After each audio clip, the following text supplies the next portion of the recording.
tous, aujourd'hui je vous propose la correction d'exercices sur le chapitre inéquation du premier degré.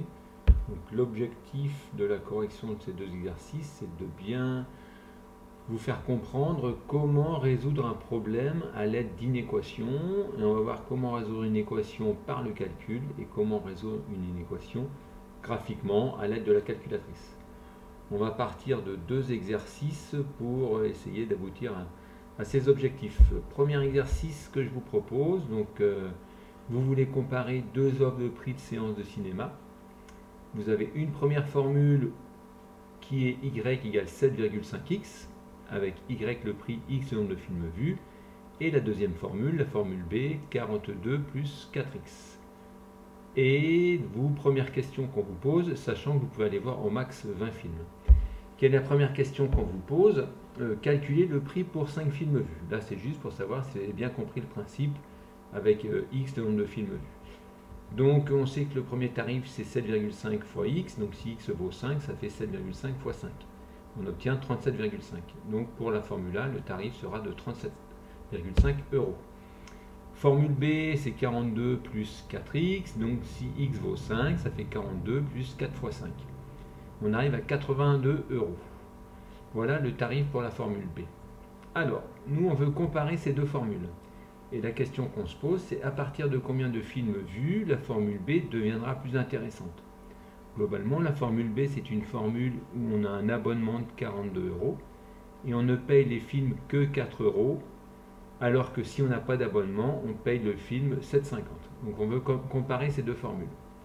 Donc, pour savoir si la formule B devient plus intéressante, c'est qu'elle coûte moins cher. Donc le prix de la formule B doit être inférieur au prix de la formule A. Donc on arrive à 42 plus 4x doit être inférieur à 7,5x. Donc il faut résoudre cette inéquation. Donc tout ce qui dépend de x à gauche, tout ce qui ne dépend pas de x à droite. Donc 42, si je veux arriver à 0 par ici, il faut que je fasse moins 42. 42 moins 42, c'est bien 0. Donc j'obtiens moins 42 à droite.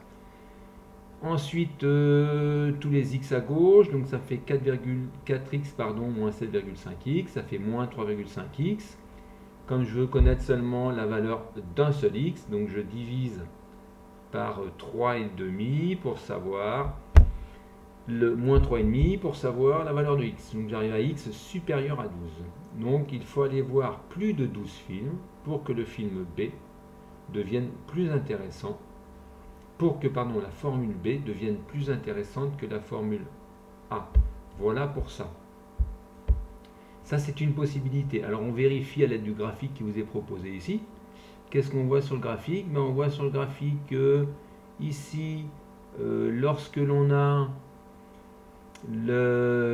l'intersection, c'est bien pour x égale 12. Donc, c'est bien au-delà de 12 que la formule B devient plus intéressante que la formule A. Voilà pour la correction de cet exercice. Exercice suivant. On assiste au spectacle dans une salle de spectacle. Deux formules nous sont proposées. Un abonnement de 200 €. Dans ce cas-là, on va voir le nombre de spectacles que l'on veut. Un abonnement de 21,50 €. Mais par contre, après, on est obligé de payer chaque spectacle 17 €. Et nous, on veut savoir au bout de combien de spectacles la première formule, celle où on ne paye 200 €, devient plus intéressante que la première. Donc on peut s'aider du principe vu au-dessus, avec la première méthode. Donc on veut savoir quand est-ce que la formule 1 devient plus intéressante que la formule 2. Ça peut s'exprimer aussi de cette façon-là. La formule 1 inférieure à la formule 2. Donc je fais la résolution de cette équation, j'arrive à 10,5. Donc voilà pour ça. Donc si je veux conclure intelligemment, bien sûr un nombre de spectacles ça peut être une valeur entière. Donc il faut aller voir au minimum 11 spectacles pour que la première formule soit la plus intéressante. On aurait pu aussi le faire à l'aide de la calculatrice, alors je vous le propose. Imaginons qu'on veuille comparer ces deux formules avec la calculatrice. Donc je tape sur FX, je mets la formule correspondant au tarif 1, la formule correspondant au tarif 2.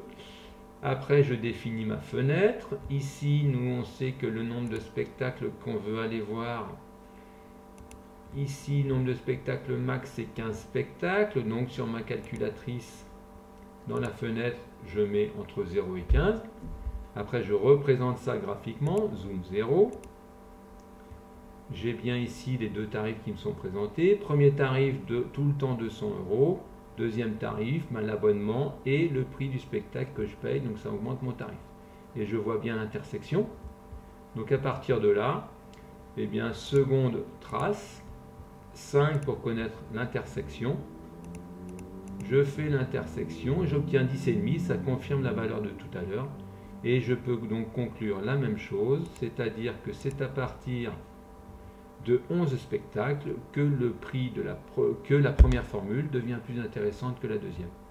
Voilà pour ces problèmes que l'on peut résoudre à l'aide des inéquations.